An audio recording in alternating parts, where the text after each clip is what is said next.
Lucas 19, o verso de número 1, texto muito conhecido. Quem estava ontem na igreja? Quem não estava? Melhor quem não estava, levanta a mão assim.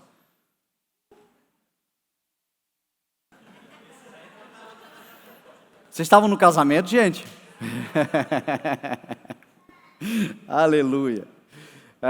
Lucas, eu pergunto sempre, não porque é só para a gente saber por onde que a gente vai na mensagem, porque normalmente a gente continua a mensagem de domingo na segunda, mas quando todos vêm, a gente já parte logo para a segunda parte. Quando não acontece, eu gosto de dar uma introdução que é para marcar bem. Para quem veio não é demais, porque a repetição é pedagógica, e para quem não veio pode de fato aprender, e aí a gente conclui, amém?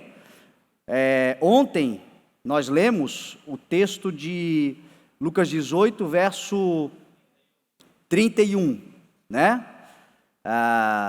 Sobre Jesus Cristo falando que estava subindo para Jerusalém, porque ele estava indo para se entregar, né? Ele seria açoitado, cuspido, zombado, eles o matariam, mas ao terceiro dia ele ressuscitaria. E aí hoje então a gente conclui aqui com Lucas 19, que diz o seguinte: Jesus entrou em Jericó e atravessava a cidade. Havia ali um homem rico chamado Zaqueu, chefe dos publicanos. Ele queria ver quem era Jesus, mas sendo de pequena estatura não o conseguia por causa da multidão. Assim correu adiante e subiu uma figueira brava para vê-lo, pois Jesus ia passar por ali. Quando Jesus chegou naquele lugar, olhou para cima e lhe disse: Zaqueu, desça depressa, porque eu quero ficar em sua casa hoje. Então ele desceu rapidamente e o recebeu com alegria. Todo o povo viu isso e começou a se queixar e a dizer: ele se hospedou na casa de um pecador. Mas Zaqueu levantou-se e disse ao Senhor: olha, Senhor, estou dando a metade dos meus bens aos pobres, e se de alguém extorquir alguma coisa, devolverei 4 vezes mais. Jesus lhe disse: hoje houve salvação nesta casa, porque este homem também é filho de Abraão, pois o Filho do Homem veio buscar e salvar o que estava perdido. Amém? Pai, nós te damos graças, Senhor, e te pedimos uma porção da tua palavra para os nossos corações nessa noite, para nos orientar segundo a tua perfeita vontade, aquilo que o Senhor tem planejado para cada um de nós. É a oração que fazemos, Senhor, como igreja tua nesta terra, em nome de Jesus. Amém, graças a Deus. Amém? Ontem então nós falávamos sobre Jesus falando para os discípulos que eles estavam subindo para Jerusalém. E a razão pela qual o Senhor me fez parar naquela palavra de Jesus sobre ir a Jerusalém, morrer e ressuscitar, está exatamente nesse fato de que Jesus disse que eles estavam subindo. E nós, fazendo uma analogia, a gente sabe que geograficamente Jerusalém fica no alto das montanhas de Judá. E Jesus estava vindo da Galileia, passou Samaria, estava agora entrando em Jericó. Jericó é a cidade mais baixa de toda a terra, e Jesus estava agora numa subida, indo para Jerusalém.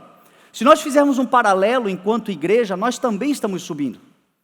Nós também estamos numa vida de ascendência. Quando nós nos entregamos ao Senhor, o pastor Everton acabou de dizer, eu passei por uma fase da minha vida que eu achei que aconteceria uma mágica, e eu percebi que a minha conversão levou o Senhor a fazer um tratamento pesado comigo, um tratamento de caráter, um tratamento de entendimento, para que aí então eu pudesse receber as promessas do Senhor. Hoje é um casal restaurado, a prosperidade existe no lar, os dois têm avançado, têm servido a igreja, mas é por meio do sofrimento que nós somos aperfeiçoados. A palavra do Senhor diz que Cristo, sendo filho, aprendeu a obedecer por meio daquilo que sofreu. Então, o sofrimento, ele nos aperfeiçoa. A gente já falou tanto sobre isso e é para todos. Se eu contar a minha história para você também, se eu sentar do lado de um carroceiro para contar a minha história, o cavalo vai chorar comigo. E eu tenho certeza que você também é assim. Se você não passou, você está passando. Agora tenha certeza de uma coisa: você não está de morro abaixo, você está de morro acima. Porque o Senhor, mesmo te fazendo sofrer, está te conduzindo, o bom pastor está te conduzindo para a nova Jerusalém. É uma subida, e esta subida é uma subida que valerá muito a pena. Jesus disse assim: eu estou indo para Jerusalém para ser zombado, cuspido, açoitado, vou ser morto, mas eu vou ressuscitar. Jesus estava dizendo para eles assim: eu estou indo sofrer para que vocês não sofram. Eu estou indo apanhar para que vocês não apanhem. Eu estou indo ser esmagado pela iniquidade de vocês para que vocês sejam cheios das virtudes do meu Espírito. Eu estou indo para sofrer um castigo. Eu sofrerei o castigo, mas esse castigo trará paz sobre a vida de vocês. Era isso que ele estava dizendo para os discípulos não entendiam, mas nós hoje como igreja temos essa revelação. Jesus levou sobre ele as nossas dores, ele levou sobre ele as nossas iniquidades, o castigo que nos trouxe a paz, estava sobre ele lá naquela Jerusalém, e hoje nós somos sarados por conta das feridas que ele sofreu no Calvário, e estamos também numa subida espiritual, numa subida existencial. A subida tem algumas características. A primeira é que ela é cansativa. Subir sempre é mais cansativo do que descer. Sempre é. Por isso que o Senhor ensina tanto sobre perseverança, que é constância, que é equilíbrio, que é tolerância. Na subida mesmo é muito importante ter perseverança, porque você estabelece um ritmo bom, um ritmo constante, porque aí você encontra a tua capacidade, cada um caminha no nível de fé que tem, no nível de revelação que tem, mas caminha, acha uma velocidade que seja confortável, o mais confortável possível, porque estamos de morro acima, mas constantes. Quando nós temos constância, nós também teremos equilíbrio e tolerância, porque sempre tem alguém que fica pelo meio do caminho, que a gente tem que parar para repartir a nossa água, dar aquela força, vamos, porque a subida tem isso. Uma outra característica da subida é que ela demora mais do que a descida. Tem um ditado que diz que para baixo todo santo ajuda. Para baixo você não precisa nem de ajuda de santo, você só solta na banguela que você vai chegar lá. Agora para cima só tem um santo que ajuda, o Espírito Santo de Deus, que está preparando a noiva, a igreja para o encontro com o Senhor Jesus. Ele é o único caminho. Para cima só o Espírito Santo. E as coisas de Deus são sim mais demoradas do que as coisas do mundo. É por isso que as coisas em Deus são eternas, porque tudo aquilo que demora mais se aprofunda, tem raízes. O próprio Jesus, ao pregar sobre a mensagem que é anunciada, ele falou que a mensagem que cai numa terra pedregosa é aquele que logo se alegra, que se anima com a mensagem, que gosta do que ouviu, mas não tem profundidade em si. O primeiro vento, tribulação, sofrimento, perseguição por causa da palavra, ela corre, porque não tem profundidade. Então a terra que de fato germina a semente, que gera frutos, é a terra que tem profundidade. Faça um paralelo com a subida. Vai demorar um pouco mais. Agora tenha certeza de uma coisa: quem aqui já subiu uma montanha, quem aqui já fez uma trilha numa montanha, quem já fez uma escalada, sabe que o topo vale a pena todo o esforço. Quando você chega no topo, você diz assim: valeu a pena todo o esforço para chegar até aqui. Você contempla, você se alegra. E meu irmão, aquilo que o Senhor tem para mostrar para você, Ele vai te levar para o topo, Ele não tem outro lugar. Todos os homens da palavra de Deus, que o Senhor quis mostrar alguma coisa que fosse relevante, o Senhor levou num alto de uma montanha e disse: contemple, olhe. O Senhor olhou para Abraão e disse: olhe para a terra, olhe para baixo, olhe para essa terra e você vai ver tudo aquilo que eu tenho para você. O Senhor levou Moisés ao alto do Monte Nebo e disse: Moisés, olha para todos os lados, desde aqui de Jericó até o mar ocidental, o mar Mediterrâneo, toda a região da Galileia, todo o sul de Israel, toda esta terra eu te darei. O Senhor nos leva no alto para que a gente tenha uma visão privilegiada. Tem um certo esforço, cansa um pouco mais, mas valerá a pena. Valerá a pena. Estamos numa subida. E aí o texto vai dizer que Jesus, o texto de ontem nós falamos sobre Bartimeu. Jesus encontra Bartimeu na porta da cidade. E esse texto agora diz que Jesus já estava atravessando a cidade. E essa cidade se chama Jericó. Ontem nós falamos muito sobre algumas características dessa cidade. Uma cidade que tem hoje fontes que são extremamente saudáveis, fontes de água. Existe uma fonte chamada El Sultã em Jericó, que ela abastece 1000 galões por minuto. Nós chegamos em Jericó à noite, nós não podemos contemplar muito a cidade de Jericó. Estivemos no lugar onde estava a figueira que Zaqueu subiu, olhamos ao longe o monte, que é considerado o monte da tentação, onde Cristo foi tentado, mas o fato é que aquela cidade é uma cidade de uma agricultura muito importante, muitas plantações e todas elas alimentadas por esta fonte, por outras fontes, além de Jericó estar no lado ocidental do Rio Jordão, que também é uma fonte de abastecimento para toda a terra de Israel. Agora, o interessante é que nem sempre foi assim. Pelo contrário, Jericó carregava uma maldição. Jericó era uma cidade amaldiçoada já por Josué, que ao invadir Jericó disse o seguinte: todo aquele que quiser reconstruir essa cidade, ao preço da vida do seu filho mais velho, ele colocará os alicerces, e ao preço da vida do seu filho mais novo, ele colocará as portas. Diz a Bíblia que lá no reinado de Acabe, um homem chamado Riel, ele resolveu reconstruir Jericó, e esta palavra se cumpriu. O seu filho mais velho, Abirão, morreu na instalação das colunas, dos alicerces, e o seu filho mais novo, chamado Segube, também faleceu no término da construção da cidade. Uma palavra, nós vamos falar um pouco sobre isso. A cidade ganhava ela tinha uma palavra maldita sobre si. Esta cidade que hoje tem águas maravilhosas, as suas águas eram amargas. E 2 Reis capítulo 2, a gente vai ver que os profetas chegaram a Eliseu e falaram a Eliseu: Eliseu, esta cidade, ela é boa para habitar, porém as suas águas são amargas e não há produtividade, não há fertilidade, nada dá aqui porque não tem água. E a Bíblia diz que Eliseu pediu uma tigela nova, sal, e foi até as fontes da cidade e derramou o sal e disse: assim diz o Senhor, de agora em diante esta fonte será abençoada e tudo o que nessa cidade for feito vai dar certo. O que Eliseu estava fazendo ali? Eliseu estava profetizando bênçãos. Eliseu estava mudando por uma palavra maldita, tornando-se agora uma palavra de bênção. E diz a Bíblia que até hoje, e diz a história, e os testemunhos também dizem, a experiência de quem vai lá, também reconhece que até hoje essas águas são prósperas, abençoadas. Agora, ontem nós falávamos, e é muito importante, hoje tem uma conotação mais de liderança, já vamos entrar a partir de agora nesse espírito de uma mensagem focada mais para pessoas que estão à frente, pessoas que vão liderar, pessoas que têm esse chamado, é para isso esse culto, mas essa conotação tem uma conotação muito importante. O profético tem a ver com envio.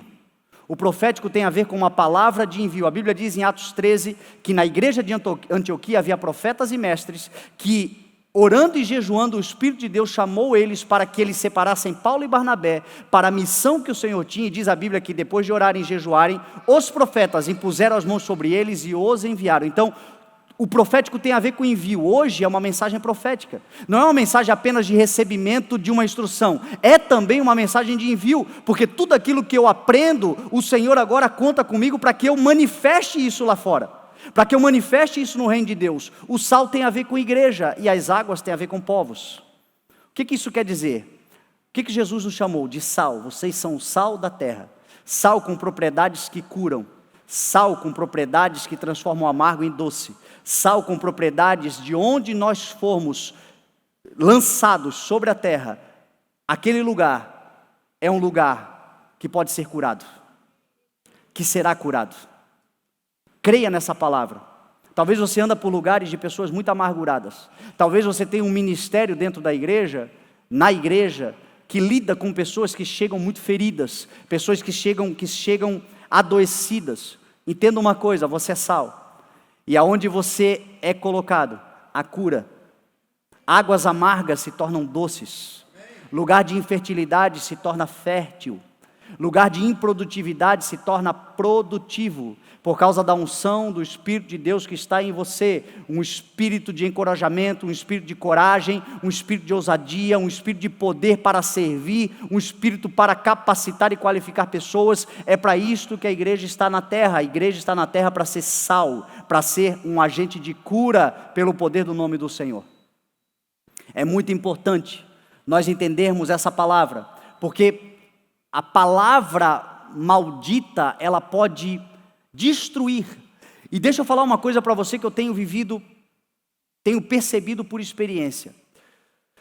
A Bíblia diz que Josué, ele amaldiçoa Jericó quando eles tomam a cidade de Jericó. Agora, essa maldição não partiu de uma ordem de Deus.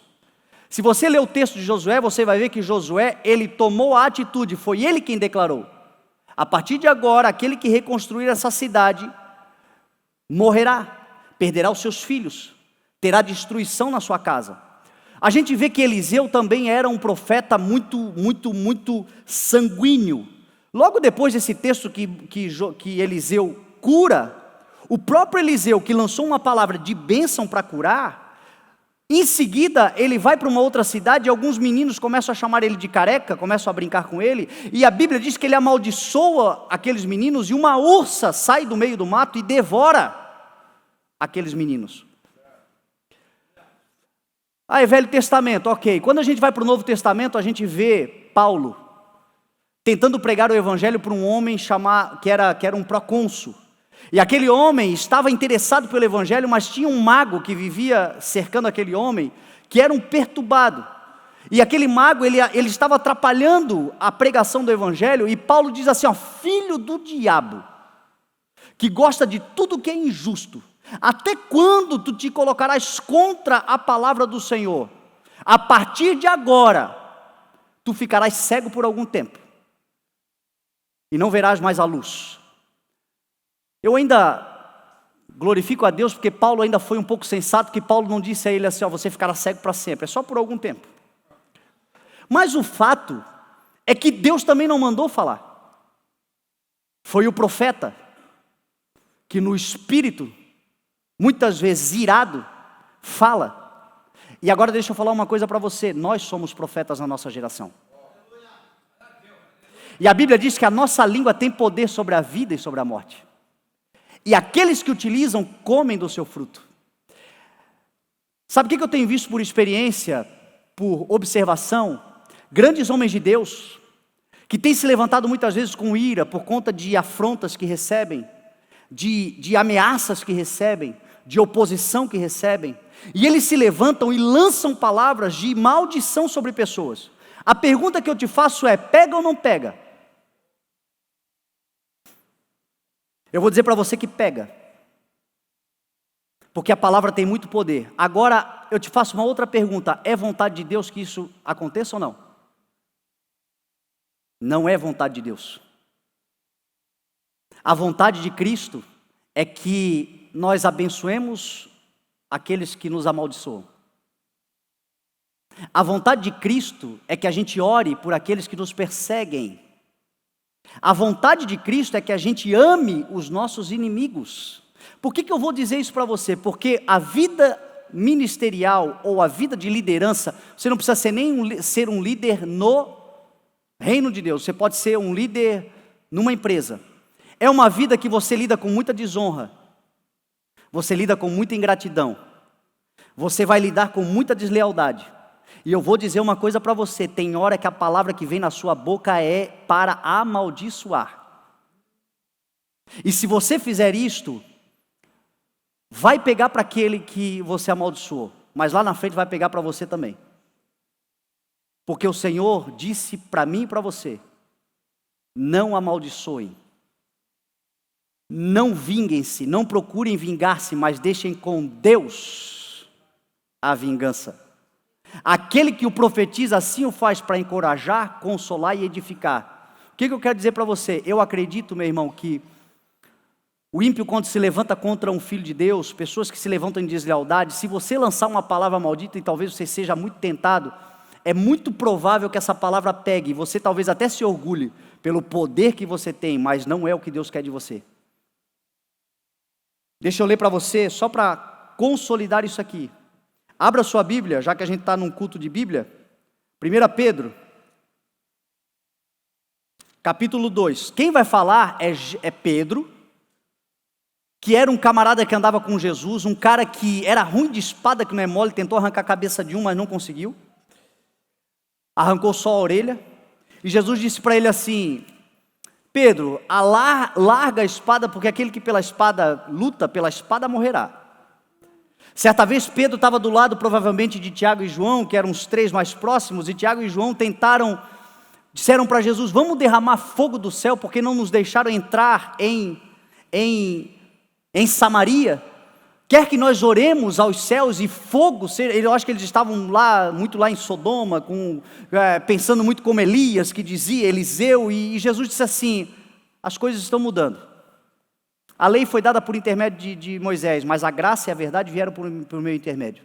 Vocês precisam saber de que espírito vocês são. O Filho do Homem não veio para destruir, mas veio para salvar. Tiago e João eram chamados de Boanerges, que significa filhos do trovão. Esses caras, meu irmão, João depois se transformou num ursinho carinhoso do Senhor Jesus, né? O apóstolo do amor, mas não foi sempre assim. Esse cara era duro, mas ele aprendeu com o mestre, que a gente não paga o mal com o mal. Aí Pedro, que era outro também cheio de raivinha muitas vezes, olha o que ele vai escrever sobre Jesus. 1 Pedro capítulo 2.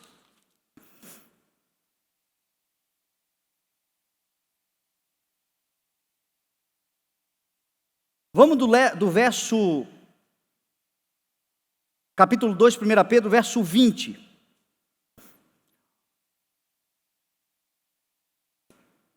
Pedro está falando de sujeição de servos aos seus senhores. Mas ao falar de sujeição, ele está revelando o caráter de Cristo. E se nós somos líderes, nós temos que ser líderes segundo o caráter do nosso Senhor Jesus. O nosso modelo não é Paulo, o nosso modelo é Cristo. A gente olha para Paulo é um apóstolo da graça, um apóstolo que ensinou muito a igreja, mas Paulo, em determinados momentos da sua vida, toma atitudes que é diferente das atitudes que Cristo tomaria. Porque é homem, e onde a humanidade há falha, então o nosso modelo é Jesus Cristo. E olha o que Pedro vai falar sobre Jesus. Pois que vantagem há em suportar açoites recebidos por terem cometido o mal?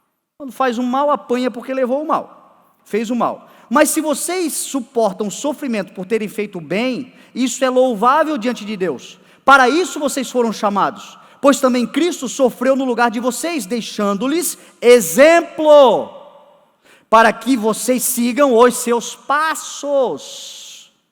Ele não cometeu pecado algum e nenhum engano foi encontrado em sua boca. Agora guarda isso no teu coração, guarda isso para a tua liderança. Guarda isso para a vida que você vai viver quando Deus te der todo o poder e toda a autoridade. E até Paulo teve essa revelação: o poder e a autoridade que eu tenho não é para destruí-los, é para edificá-los. Paulo, quando disse que o poder e a autoridade que ele tinha não era para destruir, era para edificá-los, Paulo sabia que o poder que ele tinha podia destruir. Quando Deus te der poder, meu irmão, eu vou te contar um exemplo, um testemunho. O ano passado, eu sofri situações de deslealdade. Eu me senti desonrado, porque é muito comum, a gente investe tempo, a gente investe conhecimento, a gente abençoa, a gente é usado por Deus para transferir, e quando a pessoa está pronta, ela simplesmente vira as costas e te abandona. É muito normal você se sentir injustiçado e desonrado. Qual é o primeiro pensamento que vem na cabeça? Você é muito maior e muito mais forte do que esse indivíduo que está fazendo isso. Um texto seu publicado pode destruir essa pessoa. Uma palavra que você fala pode colocar aquela pessoa no lugar dela e ela nunca mais se levantar. Mas é isso que o Senhor quer? Olha Pedro, verso 23. Quando insultado, não revidava. Quando sofria, não fazia ameaças, mas entregava-se àquele que julga com justiça. Posso ouvir um glória? Olha o desafio nosso de liderança: quando insultado, não revidar. quando sofrer, não fazer ameaças, mas entregar-se ao Senhor, que julga com justiça. Romanos 12, para a gente ligar um texto no outro. Talvez você pense, ele está falando mal de Paulo, e não sei o que, Paulo é o cara. Então, Paulo teve uma revelação também sobre isso. Paulo dizendo no verso 19 do capítulo 12 de Romanos: amados, nunca procurem vingar-se, mas deixem com Deus a ira, pois está escrito: minha é a vingança, eu retribuirei, diz o Senhor. Ao contrário, se o inimigo tiver fome dele de comer, tiver sede dele de beber, fazendo isso, você amontoará brasas vivas. Não se deixem vencer pelo mal, mas vençam o mal com o bem. É desafiador, mas é muito importante. Tem vezes que, pela autoridade do Espírito, pela posição que o Senhor nos dá, e pela força que nós temos, nós somos tentados e podemos fazer, e fazendo, podemos ter êxito. Mas na ira do homem não procede a justiça de Deus. Então o nosso desafio é ser insultado mesmo e não revidar. Ser ameaçado e não devolver com ameaças. Ser desonrado e entregar-se ao Senhor. Senhor, fazer uma autoavaliação. Fiz o que eu podia, fiz o meu melhor, fiz o que o Senhor me mandou. Se eu fui desonrado, a minha recompensa não vem de homens, a minha recompensa vem do Senhor. Jesus disse: a minha recompensa eu entregarei. Então não faça justiça com as próprias mãos. O Khalid, ele postou um texto essa semana, acho que foi uma foto, alguma coisa lá no Instagram que eu achei muito legal. Ele falando sobre, uma analogia sobre Saul e Davi. Saul deu a Davi uma lança, jogou uma lança, e Davi devolveu com uma harpa, porque cada um dá o que tem. Enquanto Saul queria matá-lo com uma lança, Davi sabia adorar e amou Saul, tentando libertá-lo com uma harpa. O que você tem? Você tem lança ou você tem harpa?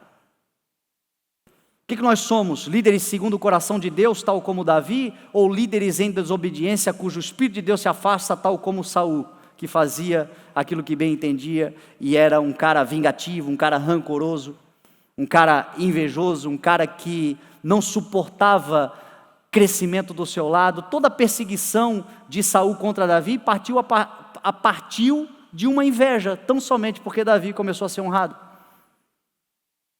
E meu irmão, o líder que não entende que a sua principal missão é formar líderes que sejam melhores do que ele, não entendeu o que é liderança, segundo o padrão do reino de Deus. Jesus Cristo pegou homens que tinham tudo para dar errado, e preparou esses homens ao ponto de dizer para eles assim: vocês vão fazer as mesmas coisas, e vocês vão fazer coisas ainda maiores, porque eu estou indo para o Pai. Em outras palavras, Jesus estava dizendo assim: eu preparei vocês muito bem, para que vocês façam melhor do que eu na minha ausência, para que vocês façam tão bem e até mais, porque vocês terão mais recursos, mais condições.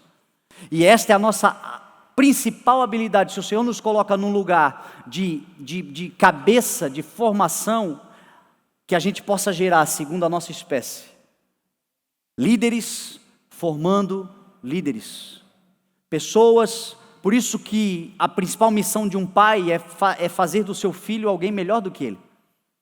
A principal missão de um pastor é formar uma igreja que vai para além dele.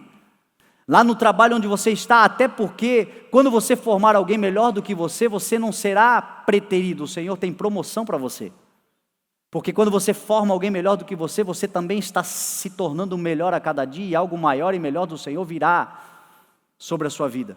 Mas agora, cuidado com isso, guarda essa palavra no teu coração, cuidado com a autoridade que o Senhor vai te dar. Eu estou falando para pessoas que já exercem, eu estou falando para pessoas que exercerão. E lá na frente você vai ser tentado, talvez você esteja sendo tentado agora, e você, se falar, a palavra tem muito poder. Às vezes, meu irmão, pais contra filhos, o poder da palavra que nós temos, às vezes amaldiçoarmos os nossos filhos gera um transtorno e um problema para uma vida inteira, por conta das palavras que nós carregamos. A igreja tem sido instrumento de Deus muito para quebrar essas palavras malditas, porque em Cristo a maldição já foi levada. Quando a gente tem o entendimento de Cristo, a gente se liberta, mas um grande trabalho que a igreja realiza hoje é curar adultos da sua infância. Uma infância que adultos precisam ser curados, e você vai conversar com eles, é resultado de palavras. Palavras que destruíram a alma, palavras que destruíram o indivíduo, e hoje ele precisa ser curado, e curado ele passa a curar. Que a gente seja instrumento do Senhor para encorajar, para consolar e para edificar. E quando nós fomos feridos, o nosso lugar de mimimi é no secreto. O nosso lugar de chorar é lá com o Senhor. Porque a nossa justiça é pano de trapo. A nossa justiça não é justiça, a nossa justiça é juízo. A nossa justiça é mata. A justiça de Deus é a minha bondade conduz ao arrependimento.